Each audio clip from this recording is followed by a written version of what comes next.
Recorded Books presents an unabridged recording of Diary of a Wimpy Kid, The Last Straw, by Jeff Kinney, narrated by Ramon de Ocampo. January. New Year's Day. You know how you're supposed to come up with a list of resolutions at the beginning of the year to try to make yourself a better person? Well, the problem is, it's not easy for me to think of ways to improve myself, because I'm already pretty much one of the best people I know. So this year, my resolution is to try and help other people improve. But the thing I'm finding out is that some people don't really appreciate it when you're trying to be helpful. Like my mom. I thought she'd be grateful when I let her know she should work on chewing her potato chips more quietly.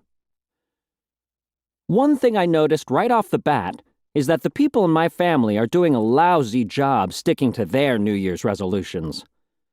Mom said she was going to start going to the gym today, but she spent the whole afternoon watching TV. And Dad said he was going to go on a strict diet, but after dinner, I caught him out in the garage, stuffing his face with brownies. Slork, slork. Even my little brother Manny couldn't stick with his resolution.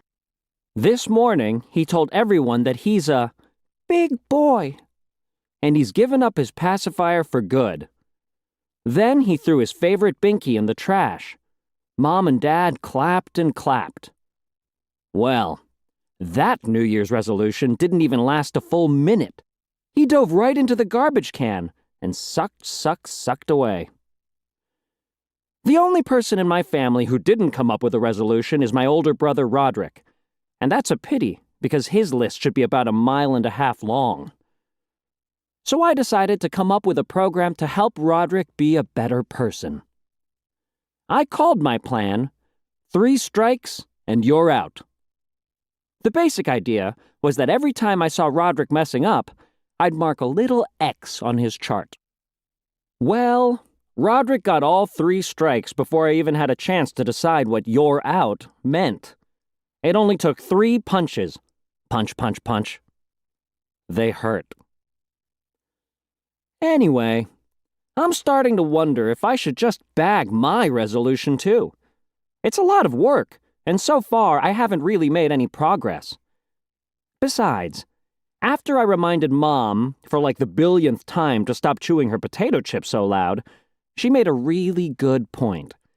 She said, "Everyone can't be as perfect as you, Gregory." And from what I've seen so far, I think she's right. Thursday. Dad is giving this diet thing another try, and that's bad news for me. He's gone about 3 days without eating any chocolate, and he's been super cranky. The other day, after Dad woke me up and told me to get ready for school, I accidentally fell back asleep. Believe me, that's the last time I'll make that mistake. He was furious and yanked off my covers, yelling, "Wake up!" leaving me to freeze. Part of the problem is that Dad always wakes me up before Mom's out of the shower, so I know that I still have like 10 more minutes before I need to get out of bed for real. Yesterday, I came up with a pretty good way to get some extra sleep time without making Dad mad. After he woke me up, I took all of my blankets down the hall with me and waited outside the bathroom for my turn in the shower. Then, I lay down right on top of the heater vent, and when the furnace was blowing, the experience was even better than being in bed. Ah. The problem was, the heat only stayed on for about 5 minutes at a time, so when the furnace wasn't running, I was just lying there on this cold piece of metal. Not good. This morning, while I was waiting for Mom to be done with her shower, I remembered to keep listening to this audiobook. I've left you a link in the description so you can do it, at no cost thanks to Audible's 30-day free trial.